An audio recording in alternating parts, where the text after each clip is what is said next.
Hello, everybody. How are you doing? Welcome to Skywalking with Moon. I'm Dr. Gail, and this is White Dragon. Paul, y'all know him from the chat, and he's also been on the show a couple of times. And we're going to talk about ETs today, or all about aliens, whatever you want to call it. So let me do a shout out to a few people. Hey, Teresa. Hey, Chris MK. Hey, Darlene, bless you. Hey, Tina. Hey, Susie. Susie's in the background, and she will be manning the chat here for us. Also, hey, Spirit Watcher Suzanne. Hey, Lauren, Dream Journey One. Oh, butterfly kisses. Hey, Lauren, look, I got what I've got. Butterfly kisses. Look what she sent me 2 ornaments. They're so cute. I just opened them just now. I just got them. Look at that. A little ET. It's going on a Christmas tree. And look at this. Yeah, Bigfoot. Yeah, Bigfoot. And I want to show you her card that she sent me. Look at this card. Isn't this cute? I love this card. Let's see if I got it. There you go. Look at that card. It's so cute. She has butterfly on the boxes and everywhere. I'm going, this girl knows how to market. That's cute. So thank you, Butterfly Kisses. I love them. I love them, and they did make me laugh. She said I would laugh about it, and I did. When I opened it, they were so cute. So thank you. Oh, hey, T-Barb. Hey, Covington. Hey, Home Zone. How are y'all doing? Thanks for joining us today. And let's see. Well, let's get into it. We're going to be talking about ETs today. And Paul is going to be talking about, I think you're going to talk about the Athena right now. Isn't that right? What you're going to talk about? Well, if that's what you want to talk about. Hi, Em. I don't know that I've seen you before, but welcome. Or you changed your name. I think I've seen that little icon. Oh, hey, Juno. Yeah, we were just talking about you. Okay. So anyway, go ahead. I think it's the Athena. Let's go ahead and start off with the Athena, which is the spaceship, the Arcturian spaceship, but both of us work off of. So go ahead. The Athena is the Arcturian spaceship that I guess we're working on. Dr. Gill and myself and Susie and a whole bunch of other people. It's a very interesting ship because it's huge and it's also alive. And it's two ships in one. Yeah, it's alive, and anybody that you can't just go there. The ship has to allow it, or maybe invite you. So, anyways, so the ship is pretty much a live entity that people are inside of it, and it behaves like a ship. It's very, very interesting place. So, do you have any questions about it, or? Oh no, just go ahead and tell them about it. How you can describe it. You can talk about the voice. Go ahead and describe what you see. Right. I've been interested in the Athena for a long time, and it's very hard to find information on it online. I found this series of books by this lady by the name of Suzanne Lees, Lies. You can get it on Kindle. I guess it's like 5 books that are called The Palladian Perspective on Ascension. And book number 2, it's almost entirely devoted to the Athena and what's inside the Athena and all that kind of stuff. And I guess there was a meditation in there. So anyways, I said, okay, why not?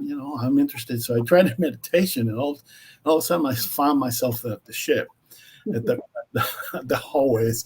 It looked kind of like Star Trek-ish, but it was very soft and rounded. The floor was soft and the walls were like soft. You could push on it and stuff. And then, the next thing I know, I'm in the bridge of the Athena, and I'm going, no, wait a second. You can just go to the bridge. And the bridge was this very interesting place. It had a lot of screens all over the place, but to me, it looked like a lounge with couches and things like that. People just sitting and they're sitting around, talking around, and doing all kinds of stuff. Well, of course, I noticed the colors. Colors are, brown. I mean, not browns, blues and purples, and that kind of have a little bit of amber in it. So, of course, I think it's one of the most beautiful spaceships out there. Yeah, right. And one of the interesting things about the ship is it's it changes whatever's it's needed. Let's say if somebody visits and they need to breed methane or something, Mhm. the ship makes an environment just for that being to go there, and it's like a self. It takes care of you. I mean, you're the guest, and the ship takes care of you. If you need to breed water, I mean, you'll walk around with a bubble of water around you. You know, you're not gonna. You're not Well, gonna. you know, when I was on the Astro Medical One, my office and my operating room, you could change it to whatever the being's needs were. Like the Greys and the humans need. I had a tropical scene, and for them, and then for when I had a reptilian, I'd have to put a desert scene. So it would just change immediately to whatever anybody needed. So I thought that was amazing. Yeah, they have these things. They look like, I don't know if you're familiar with the Star Trek, the holodecks. They Yeah. have they have big, huge holodecks that it can be anything. That it can be educational. You wanna know about astronomy, you go in there and you learn about astronomy. You want to go about learn about different time periods and stuff. It's part of the system of the ship. The ship really gives you what you need. Hmm.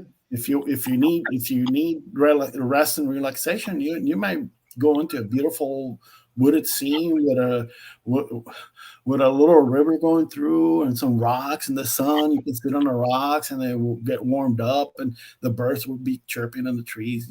Things like that. It's so cool. I mean, it's really really nice. And then you have things like cafeterias. I don't know, and then whatever you eat, whatever the synthesizers, the food synthesizers. Well, I'm laughing because I think it's Tina that's in there that is one of the cooks on the ship, and everybody's okay with the simulator except for the humans. And the humans, she has to please us and cook for us. I remember reading that about her, and I just started laughing because I was going.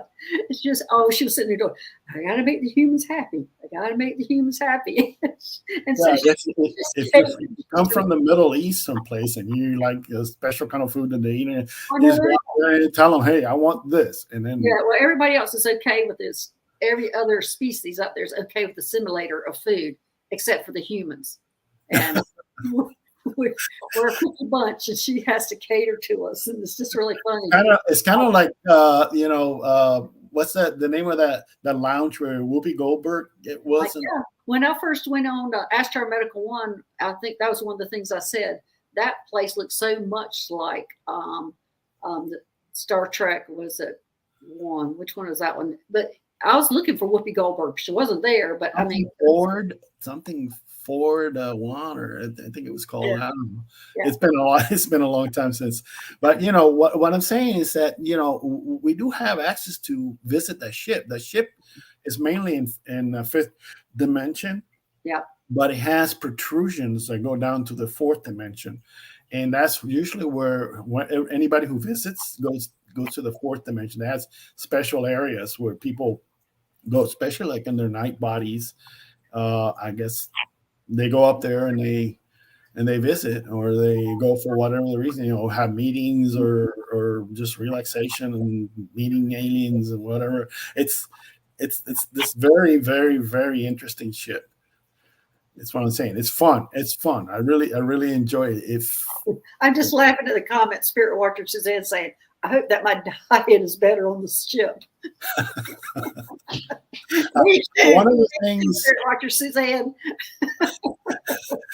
I'm sure she's been But in it's it. not. Actually, it's not. We are all actually awful up on the spaceship. We are always having Tina make cupcakes, or I actually asked for banana pudding, which that's a Southern thing. And so she's always up there giving us ship food. I tell you, I love to cook. I love to cook. So I don't doubt if I go up there and I cook a bunch of stuff for people. So, Oh, no, you're too busy. You can't cook. but if they let me, considering what's happened the last few times, yeah, I'm very busy. Yeah, that's all I'm going to say about that. Yeah. Okay. Hi, Brenda Lee Lynch. Hi, Deep Albuquerque. Thanks for joining us. Anyway, let's go on to Carmela. Let's go into your ET encounters. Let's start off how you started with that. or skip forward to your training to how you started meeting them? Well, when I first met the ETs, it was while being trained with Michael. Michael trained me to do what I do, and that was when I met the ETs. But the first real encounter that I had was with an Arcturian. I mean, consider how many ETs are there. Arcturians. I see them as one of the highest beings around that are helping the planet, Right. along with the Pleiadians and what are the other ones? The blue ones.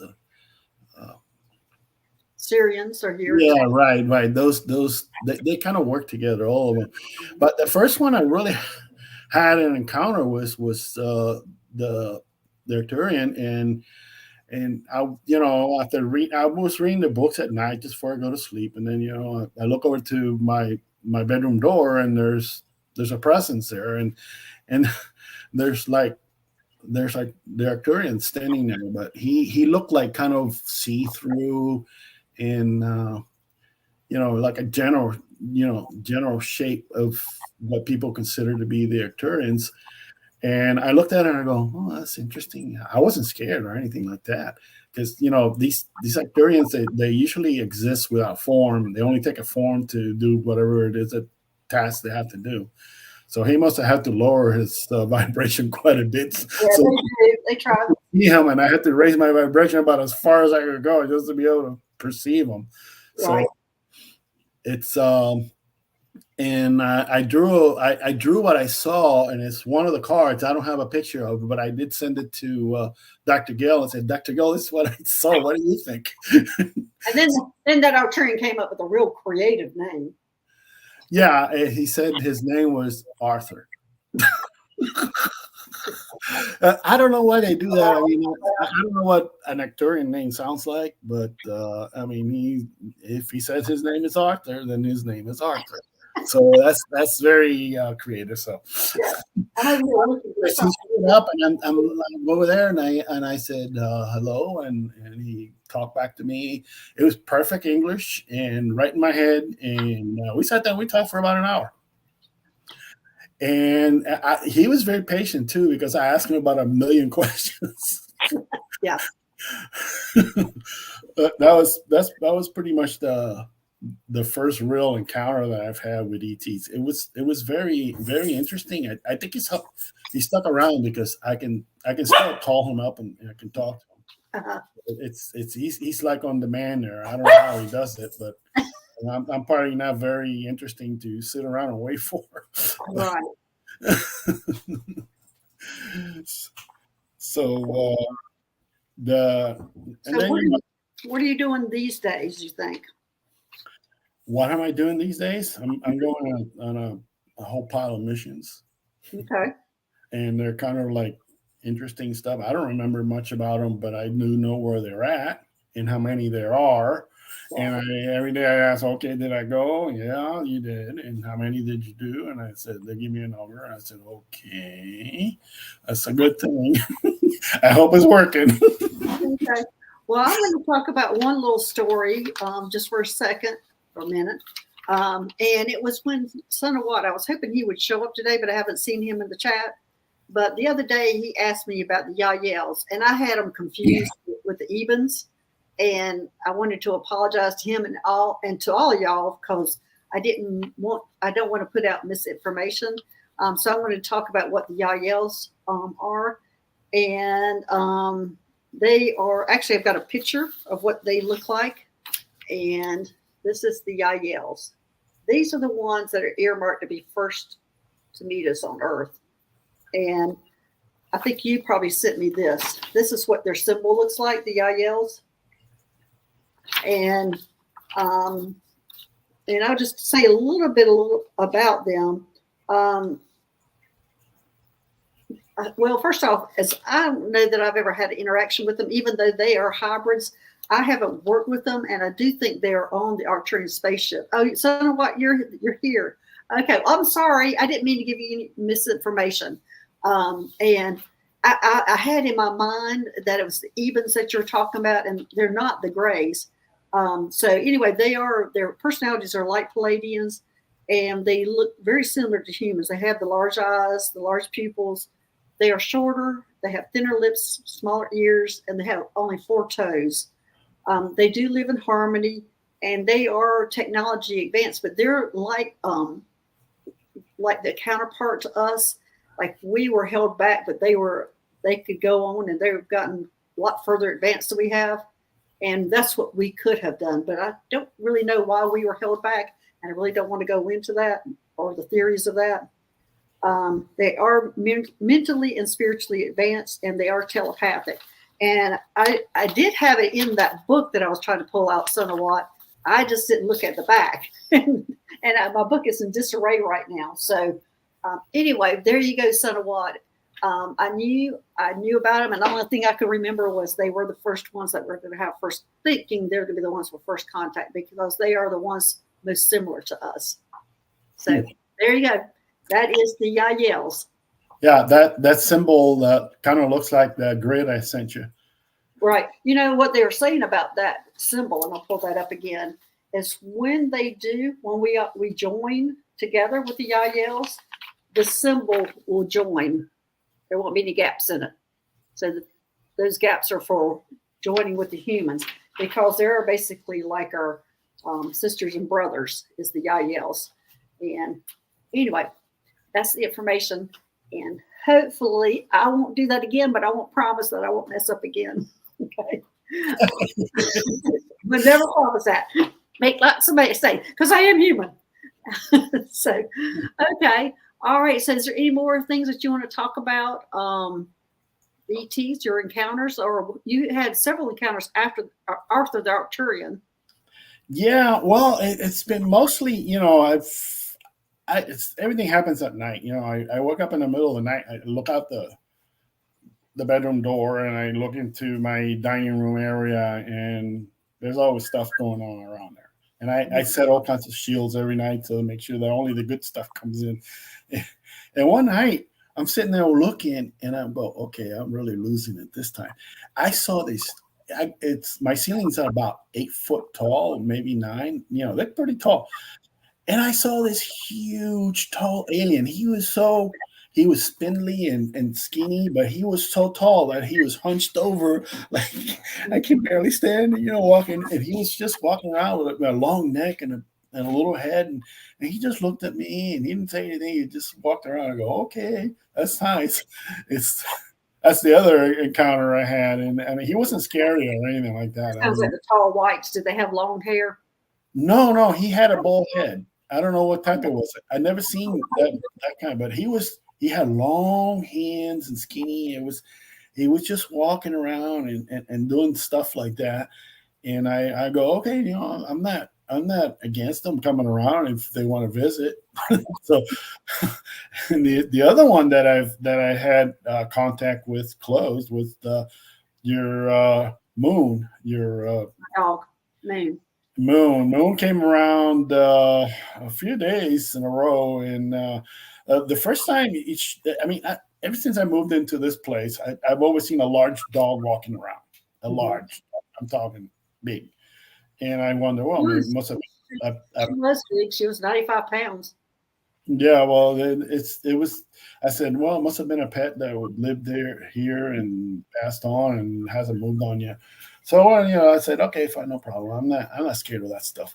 So then the next time I saw was a large white horse. Mm-hmm. It looked like a horse, but it was white. Went around. I go, okay, that's even more interesting. It didn't have a horn. It wasn't a unicorn or anything like that. And then the bear.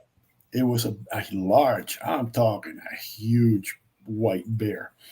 And the funny thing about that is that it was just walking around, and I saw the profile and turned his head like this to look at me like, I'm here. And then kept going. And then my son, the next day, he goes, I had this dream last night that there was a bear in the house. And he was complaining, Mom, Dad let a bear in the house. And I said, what color was white? and he goes, I put him outside. I said, no, don't do that. That's a good guy. Well, Kristen Kay commented. She said, that's like the one I saw, Paul. small head and a long skinny neck, human looking. Yeah, but it was like very like you take a human and you stretch him out, long neck and long arms, and Yeah, well, they call it all those humanoids that do have four limbs and that look. yeah, it was human shape, but it was just like very large. If Yeah. it would have stood up straight, it'd probably like be like 12 feet tall or something like that. Mhm. And then it was that's pretty much. And then I talked to Moon for a while, and I said, listen, thank you for coming around and helping out. And, I'm not trying to get you away from Dr. Gill. I mean, no, that's not cool. I'm not even trying to do that. So you want to come around here, that you're welcome anytime. Because Well, being that we are multidimensional beings, she can be in two places at one time. And also, she's a shapeshifter, so she can turn into anything she wants to be and show up how she wants to show up. right. And it's not a scary thing. And I mean, where is she originally from? Where's Moon originally from? Yeah, the Moon. Where's she? Oh, she is from Venus. Oh my, Venus is my favorite place. Yeah, mine too. It's not 3D Venus. You can't live there. It's too hot. But I went there. It was absolutely gorgeous where she took me. oh yeah, it's nice and green, and the colors and everything else is beautiful. But it's a different dimension. It's not in 3D. Yeah. So it's kind of nice. So whenever people go through with adventures like that, take them, go there, because that's my favorite place. Yeah, we had to do a day hike to get to where she's from. And when we got there, because she shows up white all the time, white, no matter Yeah, what. whatever. And where she came from, she was white, a white human. And they looked almost like statue white. They were so white. And so, anyway, so I guess that's why she shows up white. No matter what shape she's in, she's always white. Yeah, I haven't seen the Wookiee side though. That would be interesting. Well, the only time the Wookiee side shows up is when you need that strength. Yeah. So that's when that will show up. But anyway, we're getting a lot of questions coming in. So let's go ahead and start with some. Are you ready, or is there anything else you want to say before we start going for the questions? No, not really. That's pretty much I wanted to say about the aliens. I mean, I could probably talk a little more, but the ones that I really interacted with, like Moon, and that's so cool. I mean, Moon is a very, very interesting alien. So it's very, very nice. And we talked and the ship, talking to the ship was a surprise to me. I didn't think that was possible, but I did. So what does she sound like? She sounds like a little girl. You can talk a little bit about that. Tell people that's what she sounds like, the Athena. Yeah, it sounded like a little girl. I mean, it's like a little child, 7 or 8 years old, and of course, the ship is not a girl. I mean, the ship is very, very capable of doing whatever it does. So to me, it sounded like I guess she talks to people in whatever manner that it's most accepted. And to me, a little girl, I mean, it's like non-threatening. It's cool. You just want to go up there and hug her. Okay. All right. Let's go ahead and start taking questions now. Sure. See what we got here. Hey, Tina. I have a new recipe for banana pudding. It's so funny. Okay. Well, great, Tina. Well, you've been making banana pudding for me because that's been my request up there. And so I thank you for you making the banana pudding. Thank you. Okay. Next. Okay. M. Should all psychically active folk ask for galactic protection in addition to angelic? Is there a line drawn between angelic and galactic jurisdictions? Thanks. I don't think, personally, this is just my own opinion, that I don't think there is like a jurisdiction between them. They work hand in hand. I'll have ETs and angels show up at the same time. So I don't think there is any jurisdiction. And sometimes I think, sometimes you get confused where a Palladian might appear as being an angel or vice versa. So I think those lines are very blurred. So you can ask for a galactic protection. Generally, I get protection from Michael, Metatron, and that's usually where my protection comes from. So go ahead, Paul. What do you say about that? Well, I guess I can protect, but really the angelic realm is where most of the protection comes from, in my experience at least, because I'm familiar with that, having worked with Michael and stuff, and having recently gotten a security detail of angels that go around with me. I don't know why they want to come around, but they do. I mean, there's a whole pile of them that come around, and excuse me. All right. So then, anyways, they come around, and their main job is to protect you, and they do, like you say, they do work very hand in hand with the galactics, especially with the planning and all the things that need to happen that are like heavy duty kind of stuff. So it's that you can definitely ask for that protection. Yes, for both. Yeah, yes. As I say, I work with both of them at the same time. I mean, I have a angel that's named Gloria that's with me all the time, and so yeah, that's kind of blurred. They don't have a they're not drawing a line between the two of them. They work together. So there you go, Em. Next, hey Gino, do ETs have an equivalent for chocolate? Well, that's a good question. I don't know. I really don't know. I haven't asked. I would be afraid I'd have to share. So, no, I haven't asked. I don't know the answer to that, Gino, but I will go up and ask. I know when Susie and I are up there, we get into the chocolate, um, but I haven't seen the other ones even wanting it. So their food's just so much different than ours. And the only sweet thing I've seen them eat is that white paste that they think's called vanilla ice cream. That's the only sweet thing I've ever seen them think that was sweet, that I've ever seen them eat. How about you, Paul? Have you? Well, I perceive the ET foods to be very bland They and are. mushed up kind of stuff. Well, when I went to Venus, when I Like visited mashed Venus, that food potatoes. was tasty, but it was colorless, but it was tasty. Yeah, it would have a taste, but it's kind of like mashed potato kind of texture. Right. When I was It's on the Astro Medical one, that food was terrible. That oh no, yeah, that was terrible. I will I had go up there. Hey, I want a hamburger with cheese and tomatoes, and watch the synthesizers explode.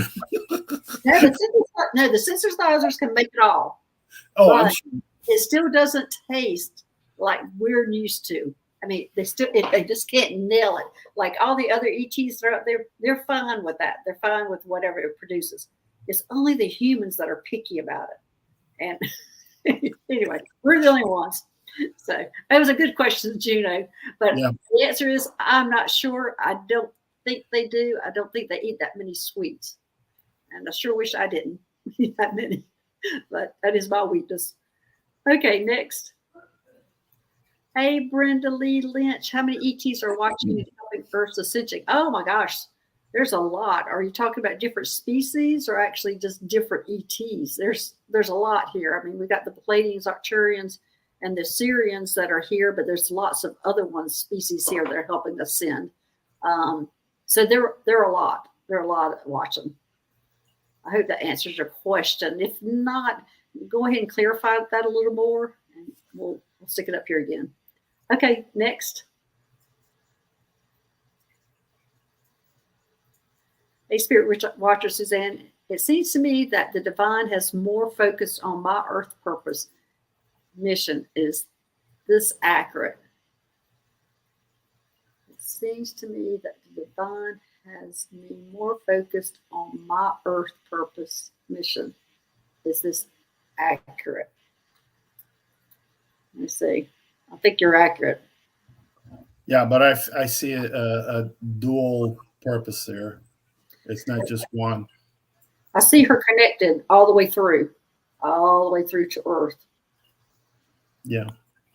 But her mission Her is connection to Earth is going to help her. It's going to help her other missions up there. right. It's like I would say 60-40, maybe a little more, maybe 65. Well, her mission is Earth, and that is Spirit Watcher saying your mission is Earth, and it's real important for you to stay grounded because you are connected with both of them, but you are a little more earthbound. Yeah. Yeah. I hope that helps Spirit Watchers then. Okay, next. Hey, Susie, can you tell us what you know about all the tall whites? I really don't know much about the tall whites. I don't have that in book, but I'll research that. I do know. I mean, I know they're called tall whites because they're tall and they're white, and they do have, and they're really tall. They're like 8 feet, 10 feet tall, and they're a quiet species, but they tend to have longer hair. Like the men hair is probably about shoulder length, and the women have really long hair and it's blonde. But they are really tall and thin, and they usually wear a uniform. But that's all I know about them right now. But that is a good thing that I think I'll do a little more research on that because I don't have them in my book, and so I'll do a little more research. So thanks, Susie. Do you know anything about tall whites? Yeah, there's a guy. It's a military guy back in the '60s, mid '60s, that he had contact with these ETs on in the deserts, and he was the only one allowed to go near them. And they were like kind of very private and very protective of the kids. And it was a base that they had out there. And he wrote a couple of books. I haven't read them, but I've watched the video where he talks about them. And I can't tell you his name. I mean, you can look it up on YouTube. It's I think he called them the tall whites. Yeah, the tall whites do have a lot of human contact. Well, I wouldn't say a lot of human contact. The military, they were very in with the military, but it wasn't a military operation. It was more like a trading kind of thing where the humans would build stuff for them, like ships and planetary ships and things like that. And then and that was the relationship that at least this guy said. And it wasn't like they were like military. Mostly they had military, but the humans were building stuff for the ETs. Right. Okay. Next. Hey, Sanawat, what ET groups are my gods? Okay. That's your department. Yeah. That's my department. Let me see. Actually, I'm going to pull a card for you to head me in that direction, Sanawat. I don't know why I'm getting Palladians, but I'm getting Palladians. Okay.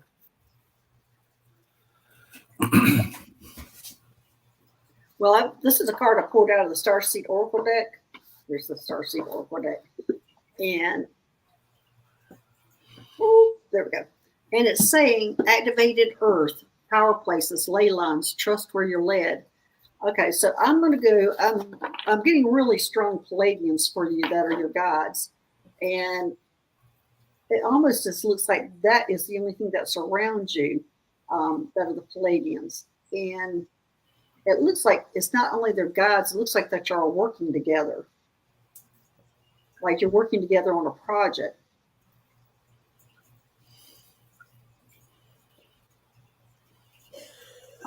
Yeah.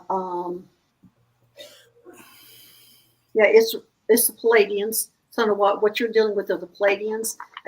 And I'm not sure that these are your permanent guides, because it looks like to me that you're working on a project right now, and that's who's around you at this time. I don't know what the project you're working on, but they're there helping you with that. And I've seen if another guide will step forward, but it's just the Palladians right now. I really think that's just the project you're working on. Can you tell us what project you're working on? Because that's who's working with you now.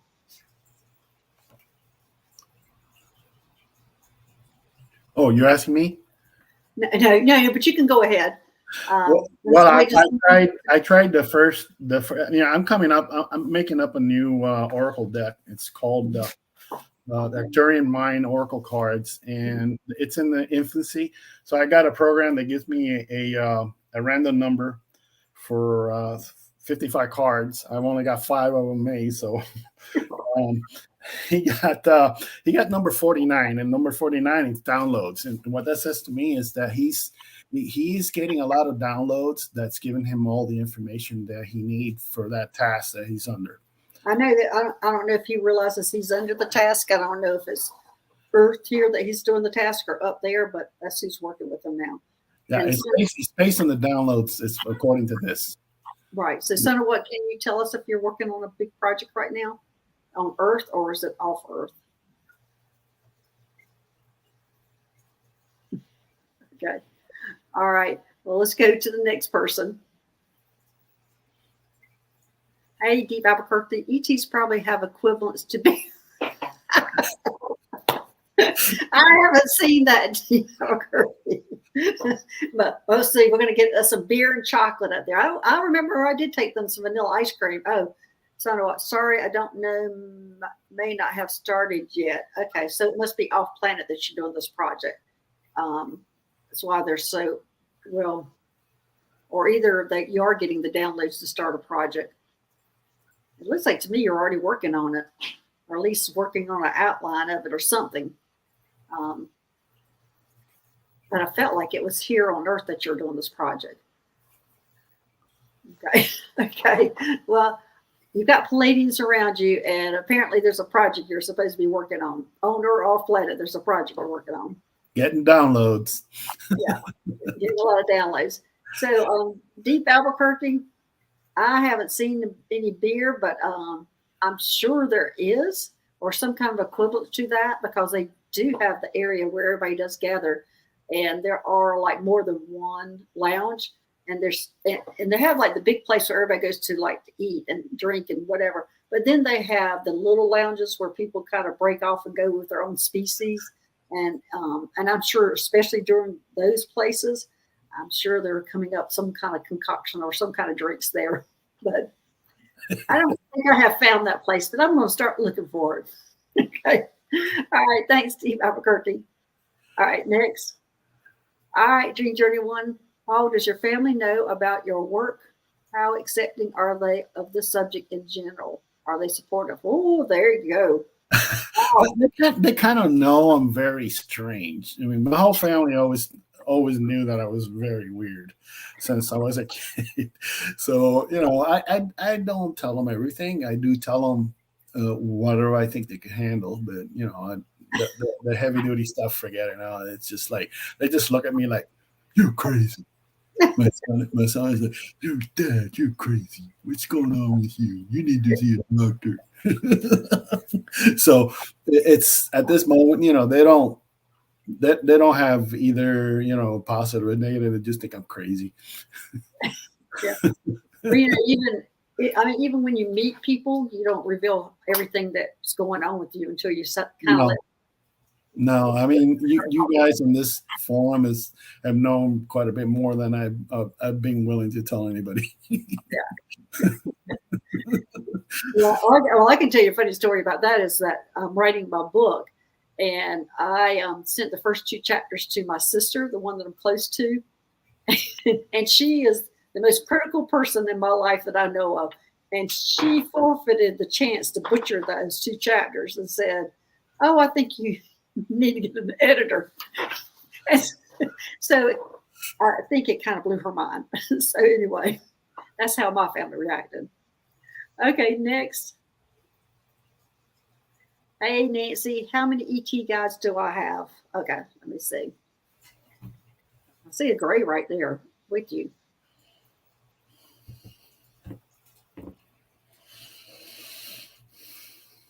And it looks like a short gray, but he's saying he's a hybrid.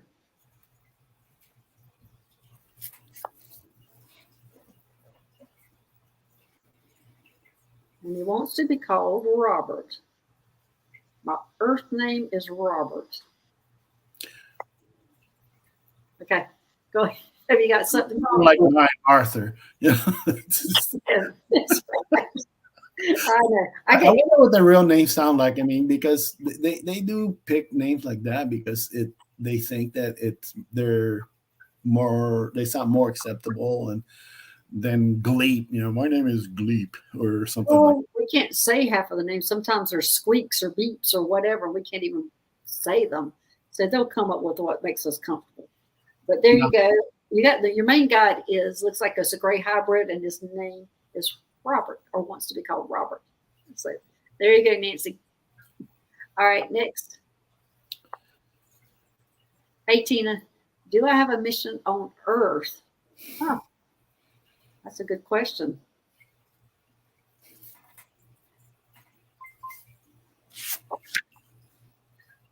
I see you in a garden.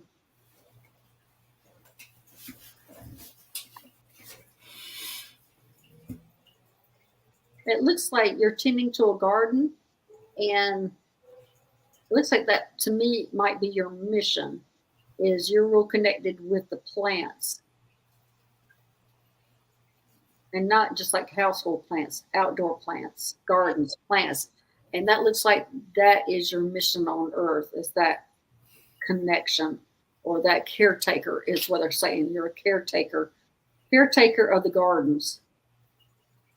Wow, that's a pretty big job. A nurturer. Mm-hmm.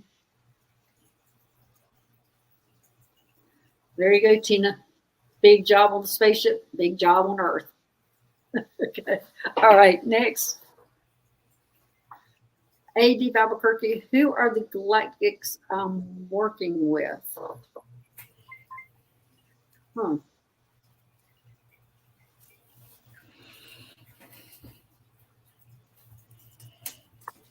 getting serious Syrians. I'm getting water.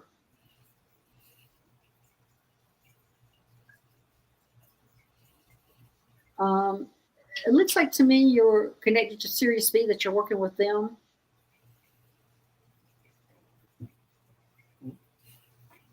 What you got, Paul? I'm getting that it's not just one type. It's several types that come in and out. It's whatever it's required. It's several, not just one. Mm-hmm. It needs to work on one specific thing, then one type work comes in and does that, and then they go away, and another one comes back. Yeah. Mm. Okay, there you go, Deep Albuquerque. Who's next? Hey, oh, and the other thing I wanted to say is that they're working on galactic unity. Galactic unity? Yeah. Oh, yeah. In fact, well, I think, the Syrians, the Palladians, and Arcturians are very close. Yeah.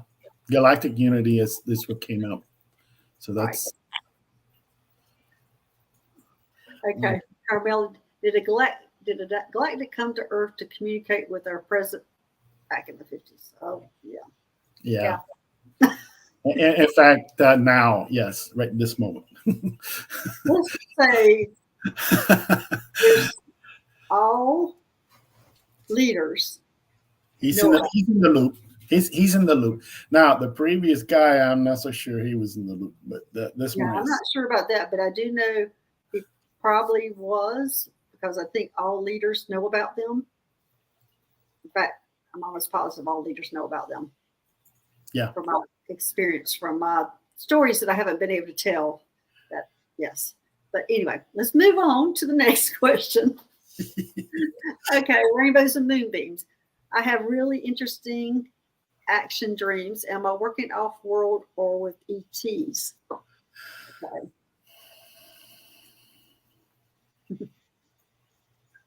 Well, the answer is yes. That's why I'm laughing, because it was so instant. She's having a ball though. Yeah. It looks like you've had many, many, many, many lifetimes as an ET.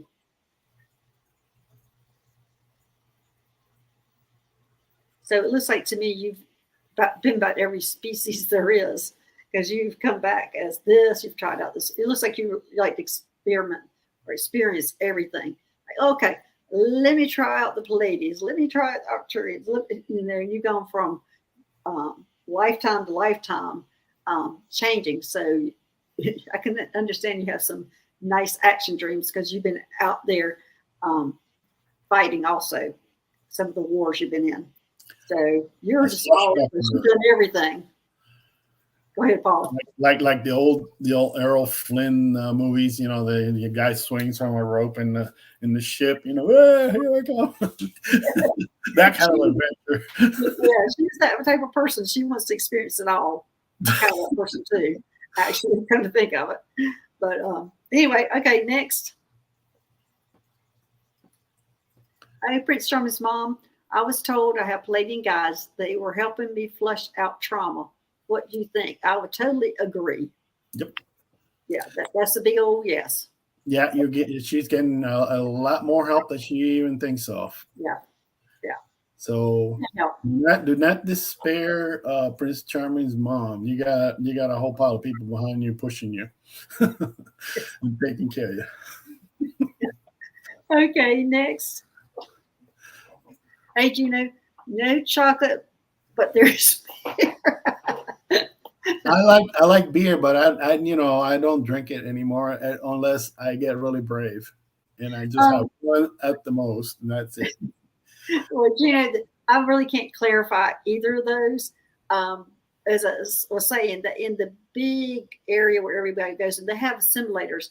So I'm not sure I would know if they were drinking beer or what they were drinking because some of the glasses are different colors. I'm sure they wouldn't be drinking on duty, but it would be pretty easy for them to be drinking something and I not know about, and especially when they're going into lounges with their specific species, then I'm sure they're producing something like that. Chocolate, I'm not sure about chocolate, but I'm sure they probably have something equivalent to that, but I don't know. And I'm not sure I even want to try it after my experience with their ice cream. But I don't think I had chocolate, but that's an earth thing mostly. Yeah. When she talks about beer, I keep thinking of that episode where Whoopi Goldberg gets Worf prune juice, and then he takes a sip and he goes, "A warrior's drink," and she goes, "I knew you would like it." Well, I've seen them in glasses, and they have like different colors, pinks and things like that in the glasses, and I wouldn't know if that was what I wouldn't know what they're drinking. I haven't gone up and asked. Maybe I need to start asking questions. I'd be too scared to even try. I'm certainly not going to try it. Just ask what it is. But anyway, okay, next. Okay, Carmela. Outside of being Lyran, are there blue avians around me? I don't see blue avians around you. You might be interacting with them, but I don't see them around you. How about you, Paul? All I know about the blue avians is what Kerry Good had talked about them, and he calls them blue chickens. He calls them blue what? Blue chickens, he calls them. And I really mess with those blue chickens. They're pretty fierce. The jury's still out on those guys. I have no idea where they stand or what they do or anything like that. The ones here, most of the time, but they're here on Earth. The ones here on Earth are good. In fact, I just did a show with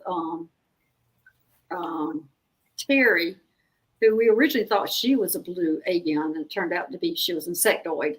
And that was maybe last week or a couple of weeks ago that I did a show on her. And so we actually dove pretty deep in the blue avians at one time, she and I. But anyway, there you go, Carmela. I'm not seeing them around you. I just see Lyran. Anyway. Lyran's also blue, right? Like the one in Avatar? Yes, exactly. They look like the ones in Avatar are Lyrans. And I didn't know that until I came here to Mount Shasta when one of them showed up here and said, told me she was a Lyran. I went, we look just like Avatar. beans on Avatar. She said she was That leaving. new movie's coming out at the end of the year, so I know. it's going to be really nice too. I'm waiting for that one. Yeah, yeah. Okay, next. Hi, Elise. I've been told there are a lot of reptilians where I live. Are they keeping to themselves, or are they curious about me, or affecting my home? Now, okay, reptilians. There are a lot of good reptilians around. They are just not. You just don't have to think about them negatively. And I think they've been getting rid of all the negative ones here on Earth. So mainly probably the ones that are around your home are the ones that are good. And I've worked with reptilians and they're wonderful. The good ones, they're wonderful.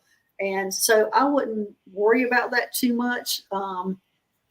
Anyway, I just wouldn't worry about that too much, at least. All right, Paul, what do you have? It's that the only thing I would say, yeah, it's true. You know, the ones that are not so good, they've been taken off. Mhm. But you know that there's a whole pile of them that've been around forever, and they're mostly underground, and they keep to themselves, and they just minding their own business. They don't do anything. Basically, they just exist down there doing whatever they do. So and they're not all bad. No. No. In fact, as I said, I've got friends up there that are reptilians, and I really, really like them. They look kind of weird, but that's Yeah. what they are. Yeah. You know, I've gotten so used to looking at them, and I've gotten so used to looking at the insectoids that they don't affect me. At first they did. It's like, oh, I can't look at you. And now they don't bother me at all. Don't the insectoids make a weird, like, raspy sound when they walk, bring all the plates on their bodies, and Some do, not all of them. that would be strange. I hear, I'm looking, whoa, what's going on? Get me out of here, quick! But you know, I'm sure that they're nice. Yeah. Yeah. Well, yeah. And they're so smart. My gosh. Yeah, they're supposed to be very, very intelligent. Very intelligent. Yeah. Okay. Next. Okay. Where I guess where the Mayan ETs? I'm not sure. No. Mayans. Do you know, Paul?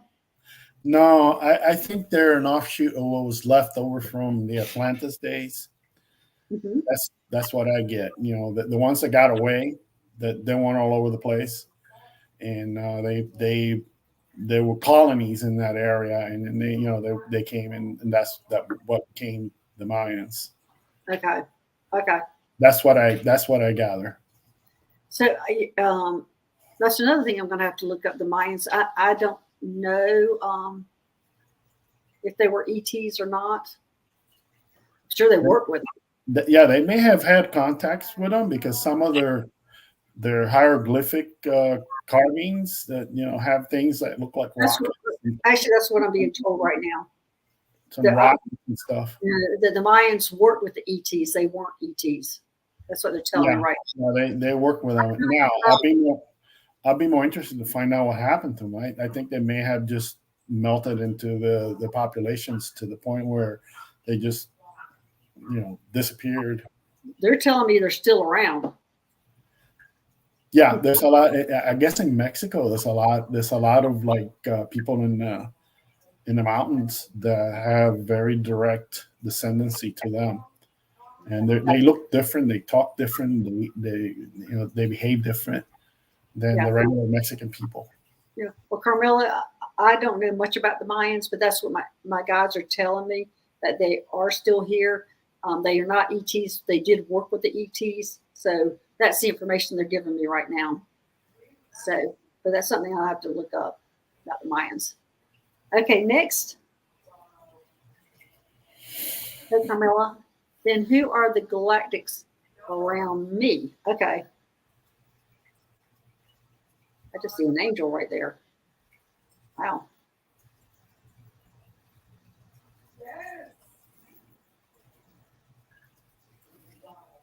You got a really dominating angel in your presence. Not dominating, but she's the one that's stepping forward.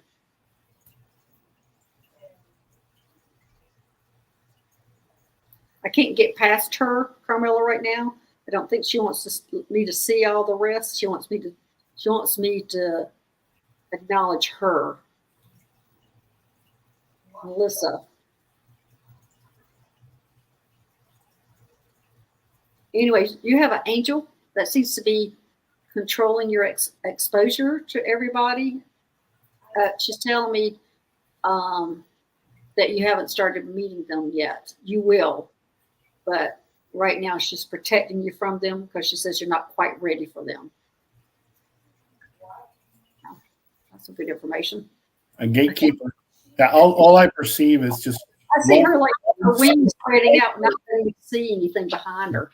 Long, silky white robes from like neck all the way to the floor, but I don't see any heads or anything. Just a shape, general. But that's fine. And whenever she's ready, she'll see them. Yeah. Okay, next. Hey, Darlene, am I starseed, a light worker, or just a regular human interested in ETs, angels, etc.? Well, Darlene, if you're connecting with us here on this channel, then you're definitely a starseed. Usually, if you're not, you're going to be moving on and not interested in it at all. You're not going to be connecting to what I say or what Paul says or any of us. So the answer is definitely you're a starseed and a light worker. And just your presence being here on Earth is going to help us ascend. Yep. Thank you for being here, Darlene. Okay, there you go. All right, next, BJ. My daughter is, I think, of Lyran descent. She heard a buzzing in her room a couple of nights ago, and her room smelled like ammonia at bedtime. Yes, was this alien related? Crazy question. No, it's not a crazy question. It could be alien related, and I think it was, but also your loved ones will produce a smell when they come and visit too. I don't know if you have somebody in your family that used to do a lot of cleaning and you always walked in their house and it smelled like ammonia. That would be probably a family member that would do that. And that might be what it is. Yes. I'm seeing a lady cleaning the bathroom with ammonia. And that knocks everybody out when they walk in there. So it's a relative. It's a relative, BJ, that's checking in on her. That's when people use ammonia to clean bathrooms. It's from a long time ago. Yeah, she's scrubbing this bathroom down. But anyway, it wasn't a crazy question. It was a good question. All right, next. Hey, Tara, are there red reptilians living underground? Well, I'm not sure about that, but I wouldn't see why not. I mean, it seems like color. They're brown, greens, and they're all over the place. So, but I personally haven't seen a reptilian. Have you? Me? Have you? Yeah, have you seen one? Oh yeah, I've seen a few. And some of the ones are all black too, but that's kind of weird. Yeah. I mean, it's not something that I really am interested in. Yeah. Okay, well, Tara, so I would guess that yes, there will be some red reptilians living underground. Yeah, because I have seen them in all sorts of colors, but not red. Okay, next. Not particularly red. All right, Beth, are there any galactics around me?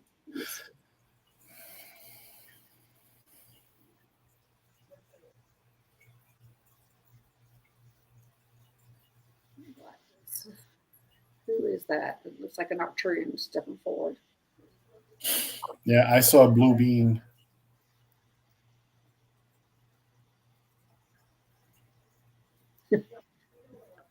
It's Arcturian stepping forward like he's in the military and he's coming to attention, like taking one step up and then the other foot comes up and like, here I am. Roll call.